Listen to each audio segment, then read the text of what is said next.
Hello जी। अगली class हमारी आज आइलैंड्स के ऊपर रही है। लास्ट क्लास में we have already covered peninsular plateau. Peninsular की बात करें तो पेनिनसुला आप सभी को पता है ऐसा एरिया होता है जो तीनों तरफ से पानी से घिरा होता है। अगर मैं आइलैंड की बात करूँ तो आइलैंड आपका ऐसा क्षेत्र रहेगा जिसके चारों ओर पानी होगा। आई एम श्योर आपने देखा भी होगा, ठीक है। इस तरह से ये पानी है ना, चारों ओर घूम के इस तरफ भी पानी रहेगा, इसके इस तरफ भी पानी रहेगा। तो चारों ओर जिस जिस लैंड मास के चारों ओर पानी रहे, जिस भूमि के चारों ओर पानी हो, उसको आप आइलैंड कहते हैं। हिंदी में इसको द्वीप कह देते हैं। आप होपफुली आप सभी को ये पता होगा, ठीक है जी। और पेनिनसुला हमने ऑलरेडी कवर कर लिया। पेनिनसुला ऐसा होता है, प्रायद्वीप ऐसा पार्ट होता है जिसके तीन ओर पानी हो। आइलैंड ऐसा होता है जिनके चारों ओर पानी हो। आइलैंड्स आप दो टाइप के बन सकते हैं, समुद्र के द्वारा भी बनाए जा सकते हैं। साथ में मान लो कि अगर रिवर है आपके पास, तो रिवर भी तो है ना, आइलैंड बना सकती है। तो भारत में रिवर के द्वारा एक आइलैंड बनाया जाता है, माजुली आइलैंड, ठीक है। रिवर ब्रह्मपुत्र के द्वारा बनाया जाता है आसाम में।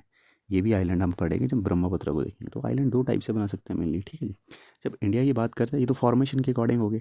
लेकिन जब इंडिया की बात करूँ मैं आपके पास, तो इंडिया में आपको मेनली दो टाइप के आइलैंड ग्रुप्स देखने को मिलेंगे। अब किस तरह से डिस्टिंग्विश किया है हमने इसको, देखिए। इंडिया में आप सभी को पता है, ऐसे हमारा प्यारा भारत है, ठीक है जी। ऐसे भारत है, एक अपने पास यहाँ पे वाटर बॉडी है जिसको आप बे ऑफ बंगाल कहते हैं। एक अपने पास बे ऑफ बंगाल है, ये इस तरफ को अरेबियन सी है। तो इन दो वाटर बॉडीज़ में हमारे पास दो ग्रुप ऑफ आइलैंड पाए जाते हैं। जो आपके बे ऑफ बंगाल वाली साइड है ना, यहाँ पे जो आइलैंड पाए जाते हैं, आई एम श्योर आपने सुना होगा, इनको कहते हैं अंडमान एंड निकोबार द्वीप समूह। This is your Andaman and Nicobar, ठीक है जी। अब इनका ओरिजिन भी इनसे डिफरेंट है, क्यों? क्योंकि जब मैंने हिमालय पढ़ाया था, मैंने कहा था यहाँ पे ना म्यांमार और इंडिया के बीच में एक बाउंड्री है। वो बाउंड्री बनाता है आपके पास अराकान योमा। अराकान योमा पर्वत, अराकान योमा, ये एक पर्वत श्रृंखला है। जब ये पर्वत श्रृंखला की एक्सटेंशन कहीं ना कहीं आपको इस हिस्से में देखने को मिलेगी, तो ये आपके पास जो अंडमान एंड निकोबार के द्वीप हैं, ये कहीं ना कहीं आपको थोड़े बहुत वॉल्केनिक ओरिजिन के भी देखने को मिलेंगे। भारत में ना वॉल्केनो देखोगे तो यहाँ पाए जाते हैं अंडमान एंड निकोबार में। इंडिया में जो एक्टिव वॉल्केनो एकमात्र वेरन आइलैंड, वो यहाँ पे स्थित है अंडमान में, ठीक है जी, अंडमान निकोबार में। अगर बात करूँ मैंने कहा कि या तो ये इसकी एक्सटेंशन है, ठीक है, अराकान योमा की इसकी एक्सटेंशन, इसकी क्या बोलते विस्तार माना जाता है इसको। और साथ में कुछ एक वॉल्केनिक ओरिजिन की है, क्लियर है। तो ओरिजिन के आधार पर डिवाइड कर दिया मैंने दो हिस्से में। जो अंडमान एंड निकोबार की आइलैंड है अराकान योमा की एक्सटेंशन के साथ साथ, इनको आप पढ़ते हैं, क्या कहा मैंने कि ये जो है वो क्या है, कुछ एक वॉल्केनिक ओरिजिन के भी हैं, ठीक है जी। अब चलिए, अब चल जाते हैं हम अरेबियन सी की तरफ को। अरेबियन सी में हमारे पास ग्रुप ऑफ आइलैंड पाए जाते हैं जिनको आप कहते हैं लक्षद्वीप। क्या कहते हैं इनको? लक्षद्वीप समूह। लक्षद्वीप समूह, हम सुना होगा आप लोगों ने लक्षद्वीप। अब लक्षद्वीप जो है वो मेनली बने आपके कोरल रीफ के साथ। अब कोरल रीफ के साथ बने, तो इसको जब मैं लक्षद्वीप करूँगा तब करेंगे, ठीक है। तो दो कैटेगरी में डिवाइड कर दिया हमने। क्या हो गया अपने पास? पहले आगे अंडमान एंड निकोबार, पहला अपने पास आएगा अंडमान एंड निकोबार द्वीप समूह। सेकंड वी हैव लक्षद्वीप, ठीक है जी, लक्षद्वीप समूह, क्लियर है। अब देखो, अब बारी बारी से कवर कर लेते हैं। दो कैटेगरी में तो डिवाइड कर दिया हमने। चलो अब देखते हैं, सबसे पहले देखते हैं अपने पास अंडमान एंड निकोबार को। मैंने कहा अंडमान एंड निकोबार आपके पास, अंडमान एंड निकोबार द्वीप समूह आपके किस ओरिजिन के? कुछ एक वॉल्केनिक ओरिजिन के, और कुछ एक जो है अपने पास अराकान योमा की एक्सटेंशन भी है ये, ठीक है जी, कुछ एक पर्वत श्रृंखला भी है। अब इसको तीन कैटेगरी में पढ़ते हैं।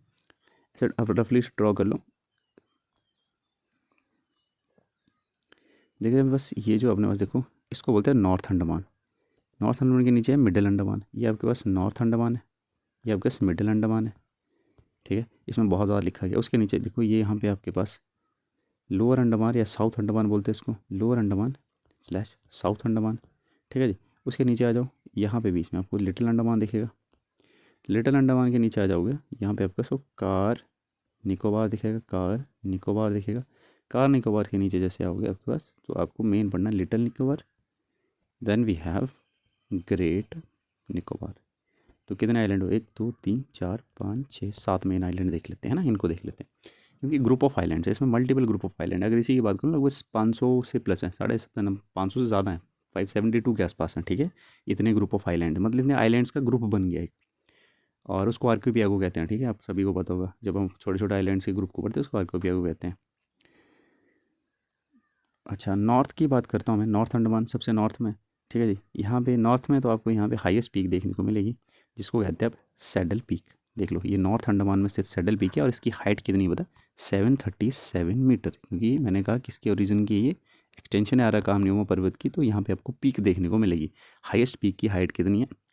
737 मीटर फ्रॉम सी लेवल अगर बात करें, पीक का नाम है सैडल पीक। कहाँ पे स्थित है? नॉर्थ अंडमान में।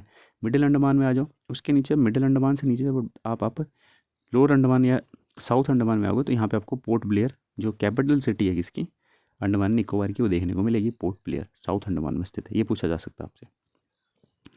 क्लियर है? अब देखो साउथ अंडमान, इसको मैं इरेज कर रहा हूँ। साउथ अंडमान और लिटिल अंडमान के बीच में एक आपको वाटर बॉडी दिखेगी, ये देखो, ये वाली। नीचे को आपको क्या है? नीचे को आपके पास क्या है? नीचे को आपके पास है लिटिल अंडमान, ऊपर को आपके पास है साउथ अंडमान। तो ये जो बीच का हिस्सा ना, इस पैसेज को कहते हैं, इस रास्ते को कहते हैं डंकन पैसेज। ठीक है जी, डंकन पैसेज लिख लो इसको, this is called Duncan passage. तो Duncan passage is between Little Andaman and South Andaman. Clear है? पूछा जाता है पेपर में।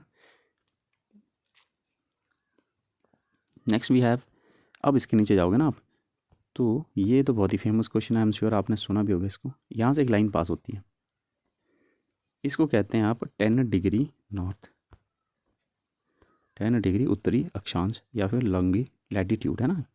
अब ये सेपरेट करता है कि इसको, अंडमान को, ऊपर को अंडमान हो गया ना, ये सारा अंडमान का हिस्सा है। ठीक है जी, दिस इज ऑल अंडमान। और ये निकोबार का पार्ट है सारा नीचे को। तो अंडमान और निकोबार के बीच में एक लाइन क्रॉस होगी, इस लाइन को कहते हैं अब 10 डिग्री 10 डिग्री चैनल। ठीक है, क्लियर है? तो 10 डिग्री चैनल किसको सेपरेट करता है? अंडमान को निकोबार से। ठीक है जी, अंडमान और निकोबार के बीच में ना 10 डिग्री चैनल यहाँ पे स्थित है, तो इसको कहते हैं 10 degree channel. It is between Andaman and Nicobar. Hopefully clear है, बहुत बार पूछा जाता है, इसको डबल स्टार मार्क कर लो आप। और डंकन पैसेज किसके बीच में? ये आपके पास अंडमान में ही है। ठीक है जी, कौन सा? साउथ अंडमान को लिटिल अंडमान से सेपरेट करता है डंकन पैसेज। होपफुली क्लियर होगा। अब देखो अंडमान की बात करूँ मैं यहाँ पे, मैंने कहा पहले आपको ये थोड़े तो अराकान योमा की एक्सटेंशन है, लेकिन थोड़े वॉल्केनिक ओरिजिन के भी हैं। अब देखो जब प्लेट्स टकराती हैं ना, ये हम कहें कि ऐसे करके प्लेट होती हैं, साथ में तो पहाड़ बनते हैं। जब प्लेट कन्वर्ज करती हैं तो पहाड़ बनेंगे, लेकिन जब डाइवर्ज करेंगे, मतलब एक प्लेट इधर जा रही है, एक प्लेट इधर जा रही है, तो बीच में से लावा को निकलने का रास्ता बन गया। तो आपके पास ये ऊपर जो माउंट या टापू या फिर कहें, जो भी लैंड फॉर्म बनेगा उसको आप वॉल्केनिक रीजन का होगा, वो है ना, वॉल्केनो का रीजन का होगा। तो यहाँ पे वॉल्केनिक क्या बनते हैं आपके पास? वॉल्केनिक आइलैंड बनते हैं। 2 आइलैंड थे वॉल्केनिक करप्शन के। अच्छा, एक्टिव वॉल्केनो की बात करें तो इंडिया में सिर्फ एक एक्टिव वॉल्केनो। अगर आप जहाँ जा जाओगे ना, 2 मार्क कर लो, Barren, Barren and Narcondam, Barren and Narcondam. देखिए बैरन और नारकोंडम 2 अपने पास क्या है? वॉल्केनोज थे, वॉल्केनो थे इंडिया में। अब इन जब वॉल्केनो होते हैं ना, आप इनको 3 कैटेगरी में डिवाइड करते हो फर्दर। कैसे? जैसे कि एक को बोलते हो एक्टिव वॉल्केनो, एक को बोलते हो आप डोरमेंट वॉल्केनो, एक को बोलते हो एक्सटिंक्ट। ठीक है, एक्सटिंक्ट वॉल्केनो। अब एक्टिव जो होता है ये तो फटता रहता है। ठीक है, मतलब साल में फट गया, 2 साल में फट गया, तो ये इसकी एरप्शन, इसमें लावा जो है क्योंकि वो निकलता रहता है कुछ टाइम छोड़ के। जब मैं डोरमेंट की बात करता हूँ तो डोरमेंट ऐसे वॉल्केनोज होते हैं जो बहुत लंबे समय की, मतलब ख़त्म भी नहीं हुए हैं, लेकिन रिसेंट फटे भी नहीं, लेकिन पॉसिबिलिटी है कि इन फ्यूचर ये फट सकते हैं। ठीक है जी, तो उनको डोरमेंट कहा जाता है। और एक्सटिंक्ट ऐसे हैं कि बहुत साल हो गए, ठीक है जी, अब ये फटते नहीं, इसलिए एक्सटेंड हो गए हैं, बिल्कुल ख़त्म हो चुके हैं। तो इंडिया में तो एक्सटेंड कैटेगरी तो कोई नहीं है। ठीक है जी, एक्टिव कैटेगरी का एक है, जिसको आप कहते हैं बैरन आइलैंड। समझ गए? जो बैरन आपके पास है ना, ये एक्टिव वॉल्केनो इंडिया का एक है। ठीक है, और जब मैं डोरमेंट की इसकी किसकी बात कर रहा हूँ? डोरमेंट की बात कर रहा हूँ। ठीक है, डोरमेंट आपको ऐसे नारकोंडम। क्लियर है? तो इंडिया में 2 कैटेगरी के आपको वॉल्केनोज देखने को मिलेंगे, एक बैरन जो एक्टिव कैटेगरी में, Narcondam is in dormant category. Hopefully clear होगा आपको। ठीक है जी। अच्छा, अब आपने फेमस सेल्यूलर जेल सुना होगा, है ना, अंडमान में स्थित थी फेमस सेल्यूलर जेल। ठीक है, कहाँ पे स्थित थी ये? अंडमान निकोबार में। ठीक है जी, यहाँ पे स्थित थी ये जेल भी, काले पानी की जेल कहते थे इसको, है ना। वॉल्केनिक एरप्शन की वजह से आसपास का पानी जो सारा काला हुआ, इसलिए इसको सेल्यूलर जेल है, काले पानी की जेल भी कहते हैं। क्लियर है? नेक्स्ट मूव कर जाते हैं साउथ में, मतलब निकोबार की तरफ चलते हैं। ठीक है, निकोबार में कार निकोबार और लिटिल के बीच में मैंने बताया आपको क्या है,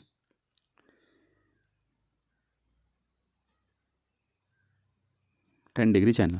ठीक है, यहाँ से ना 10 डिग्री चैनल किया था मैंने। ठीक है, वो याद रखना आपको। लिटिल में अंडर और कार निकोबार के बीच में एक्चुअल में, लेकिन वो टोटली सेपरेट करता है निकोबार को इससे, अंडमान से। और वैसे प्रिसाइज ही पूछा जाए कार निकोबार भी आ सकता है आपको, है ना, छोटा सा आइलैंड नहीं कार निकोबार, नॉर्थ सबसे इसके नॉर्थ में, निकोबार के आइलैंड के भी नॉर्थ में कार निकोबार है।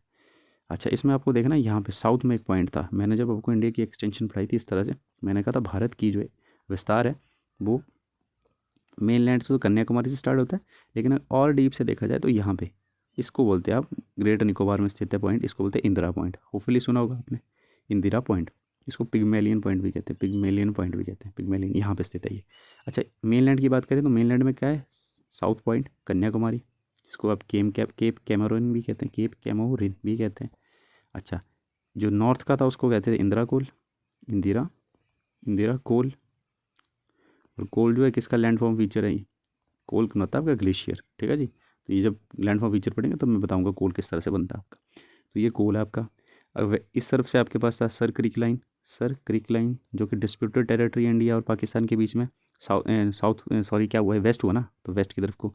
और वेस्ट में आपके पास इसी पॉइंट का दूसरा नाम है गुहार मोती, गुहार मोती, ठीक है जी। अब ईस्ट की बात करें तो यहाँ पे अरुणाचल में था किबिथू, किबिथू, ये इंडिया की एक्सटेंशन थी। तो इसी एक्सटेंशन में बात करूँ तो आपके पास यहाँ पे आपने ना साउथ में पड़ी थी, यहाँ पे जो थी अंडमान निकोबार में, मेनली ग्रेट निकोबार में स्थित है, उसको आप इंदिरा पॉइंट, इंदिरा पॉइंट यहाँ स्थित है, ठीक है, Indira point, Indira point, clear है।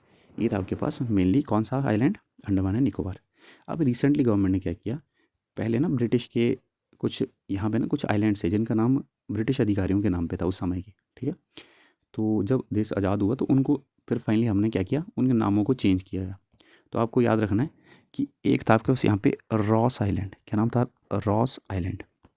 रॉस आइलैंड का नाम बदल के नेताजी सुभाष चंद्र बोस जी के नाम पे, है ना, नेताजी सुभाष चंद्र बोस जी के नाम पे रख दिया इसको, है ना, बोस आइलैंड, क्लियर है। रॉस आइलैंड को बॉस आइलैंड कर दिया गया, जो कि नेताजी हमारे नेताजी सुभाष चंद्र बोस जी की नाम पे चेंज किया था, ठीक है जी। उसके बाद अपने पास नेक्स्ट था ये कौन सा, एक था अपने पास नील आइलैंड, नील आइलैंड। अब ये सुने होंगे ना आप अपने, अगर 1847 की आपने क्रांति पढ़ी होगी तो ये वही अधिकारी हैं जो कि उसको दबाते हैं, सरप्रेस करते हैं। नील हो गया आपका, रॉस हो गया, इसके बाद एक हैवलॉक था, ठीक है जी, हैवलॉक कानपुर के आसपास वाले इलाके में थे सारे ये लोग, ठीक है जी, याद रखना आपको। वहाँ भी अभी मॉडर्न हिस्ट्री में पढ़ाऊंगा मैं आपको, तब देखना इनको, वहाँ पे स्थित थे। तो ये सारे ब्रिटिश अधिकारी थे, इनके द्वारा 1847 का शायद रिवॉल्ट दबाया गया था, कहानी मुझे भी नहीं पता। तो शायद उनको रिवॉर्ड करने के लिए इनको उनके नाम पे आइलैंड्स का नाम रख दिया गया, ठीक है जी। तो रॉस का तो हमने चेंज कर दिया है, किसमें, सुभाष चंद्र बोस जी के नाम पे बॉस आइलैंड। नील का नाम हमने कर दिया शहीद, शहीद आइलैंड, नील का नाम कर दिया शहीद आइलैंड। और बच के आपका हैवलॉक, तो हैवलॉक का नाम भी चेंज कर दिया, हैवलॉक का नाम रखा हमने स्वराज, स्वराज, ठीक है जी। तो ये हमने चेंज कर दिया, शहीद किया आपने नील का, स्वराज किया आपने हैवलॉक का, और नेताजी सुभाष चंद्र बोस के नाम पे आइलैंड का नाम किया हमने रॉस जी का, ठीक है, रॉस का, ठीक है जी। तो क्यों लगाना इसको, क्लियर है, फुली क्लियर होगा आपको। अब रिसेंटली करंट अफेयर था, तो 21 जो परमवीर चक्र विजेता थे हमारे, परमवीर चक्र विजेता, ठीक है, जिनके द्वारा जिनको परमवीर चक्र से नवाजा गया था रिसेंटली, जिन मिलिट्री अधिकारियों को, उनके नाम पे 21 यहाँ पे जो अननेम्ड थे, ठीक है, जिनका नाम नहीं रखा गया था ना आइलैंड्स का, इन अंडमान निकोबार में, उनके नाम पे इन 21 का नाम रखा गया, 21 आइलैंड उनके नाम पे रखे गए हैं, ठीक है। तो ये भी पूछा जा सकता है उसके बाद कि परमवीर चक्र विजेताओं के नाम पे कौन से आइलैंड्स ग्रुप में उनका नामकरण किया गया है, ठीक है। तो ये कौन सा आपका अंडमान एंड निकोबार। होपफुली आपको ये जितना भी फैक्ट्स हैं ये क्लियर होंगे। अब मैं नेक्स्ट मूव कर रहा हूँ अपने पास लक्षद्वीप की ओर। मैंने कहा लक्षद्वीप आपका कहाँ पे स्थित है, यहाँ पे स्थित है ये, ठीक है। कौन सा आइलैंड है, अरेबियन सी के आसपास वाले आइलैंड में स्थित है लक्षद्वीप। अब लक्षद्वीप को पढ़ने से के लिए आपको देखना होगा कि देखिए लक्षद्वीप ना में बहुत से ये छोटे छोटे ग्रुप ऑफ आइलैंड है। तो ये आइलैंड मेनली आपके कोरल ओरिजिन के, किसके हैं, कोरल ओरिजिन के। अब क्या क्या मतलब हुआ, देखिए कोरल ना एक यूँ कहें कि आपके पास जो आपके समुंदर होते हैं ना, समुद्र में भी जीव जंतु पाए जाते हैं, ठीक है। तो उन जीवों के द्वारा, पॉलिप्स के द्वारा क्या किया जाता है, बहुत से वो पॉलिप्स ऑर्गेनिज्म है, ठीक है जी, वो इस तरह से रहता है समुद्र में, ऐसे बड़े से एरिया को ऐसे ऐसे कनेक्ट करके रहते हैं वो, ठीक है जी। उन ऑर्गेनिज्म के द्वारा कॉलोनी बना ली जाती है, अपनी कॉलोनी बना ली जाती है, फिर वो मर जाते हैं। तो उनका तो घर जो होता है शेल समझ लीजिए ना, वो कैल्शियम कार्बोनेट की होती है, हार्ड होती है वो। तो कहीं ना कहीं जो आपको लक्षद्वीप का आइलैंड देखने को मिलेगा ना, वो भी कोरल ओरिजिन के हैं, मतलब उन कोरल जो ऑर्गेनिज्म है आपके समुद्र के द्वारा, उनके द्वारा बनाया गया है। क्लियर है? तो इन ऑर्गेनिज्म के द्वारा क्रिएट किए हैं, इसलिए उनको कोरल ओरिजिन के बोलते हैं। हमने लक्ष्य अंडमान और निकोबार के बड़े तो वॉल्केनिक ओरिजिन के थोड़े से, और थोड़े आपके आरंकार न्योमा की एक्सटेंशन है। ठीक है जी? तो ये कोरल ओरिजिन के मेनली सारे। अगर बात करूँ तो यहाँ पे ना ये आपके लक्षद्वीप है, तो यहाँ से आप नीचे बढ़ोगे तो आपको क्या मिलेगा? मालदीव। ठीक है जी? जो कि अभी रिसेंटली न्यूज़ में भी था, मोहम्मद मोइज़ू की वजह से। ठीक है जी? मोहम्मद मोइज़ू की वजह से एंटी इंडिया स्लोगन चला था, या ये जीता भी तभी था, इसने इंडिया आउट का कैंपेन चलाया था। ठीक है? वो आपको होपफुली जब करंट अफेयर पढ़ेंगे वो बताऊँगा मैं। तो ये जो आपके पास ये जो आइलैंड है ना, लक्षद्वीप के आइलैंड, मालदीव के बीच में एक लाइन है, जैसे कि अंडमान निकोबार में पढ़ी थी हमने लाइन, एक डंकन पैसेज पढ़ा था और नीचे को पढ़ी थी 10 डिग्री। वैसे ही जब ये गया ना आपको बस, तो 8 डिग्री चैनल। ठीक है? अब 8 डिग्री चैनल किसको सेपरेट कर रहा है? मालदीव को अंडमान या मिनिकॉय से। ये मिनिकॉय आइलैंड है, साउथ का आइलैंड है, तो इसके नीचे जब जाओगे, मिनिकॉय से नीचे जाओगे तो आप मालदीव में पहुंच जाओगे। तो मालदीव्स को मिनिकॉय आइलैंड से सेपरेट करता है 8 डिग्री चैनल। क्वेश्चन पूछा जाता है, स्टार मार्क कर लो इसको। अब आपकी एनसीईआरटी में तो दिया गया है कि मिनिकॉय इज़ द लार्जेस्ट जो आपके पास आइलैंड है, वो किसका? लक्षद्वीप का। लेकिन कहीं कहीं आपको एंड्रॉट भी देखने को मिलेगा। ठीक है? तो इसको आपने खुद से रिसर्च करके एक बार कोशिश करनी, जब रिवाइज करोगे ना देख लेना इसको। एनसीईआरटी के अकॉर्डिंग मिनिकॉय एनसीईआरटी में मेंशन है, लेकिन एंड्रॉट भी कहीं ना कहीं लार्जेस्ट जो आपके पास है लक्षद्वीप का आइलैंड, सबसे बड़ा आइलैंड दिखा गया है। देखो कोची से सबसे पास में ये। ठीक है? तो ये भी पूछा जा सकता है आपसे कि कहाँ से आप इजीली पहुँच सकते हो, तो कोची, केरला की बात कर रहे हैं, केरला से। क्लियर है?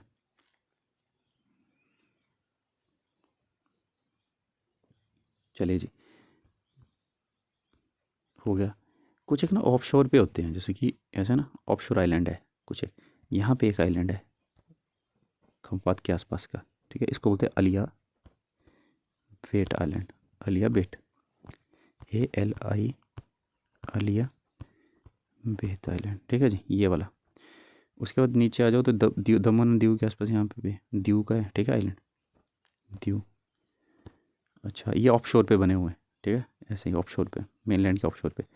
अच्छा जी, उसके बाद अपने पास इस तरफ चले जाओ तो यहाँ पे आपने ये तो सुना होगा आपने, रामेश्वर, जिसको पंबन आइलैंड कहते हैं। यहीं पे एक कच्चा चा दीवू आइलैंड था। कच्चा दीवू आइलैंड जो है ना, ये कच्चा दीवू आइलैंड इंडिया और श्रीलंका के बीच में है। इंडिया और श्रीलंका के बीच में, श्रीलंका के बीच में यहाँ जैसे कच्चा दीवू आइलैंड। पंबन आइलैंड हो गया, रामेश्वर में यहाँ पे स्थित था। ठीक है जी? APJ अब्दुल कलाम जी की जन्मभूमि थी ना रामेश्वर, वहाँ पे जन्मे थे वो।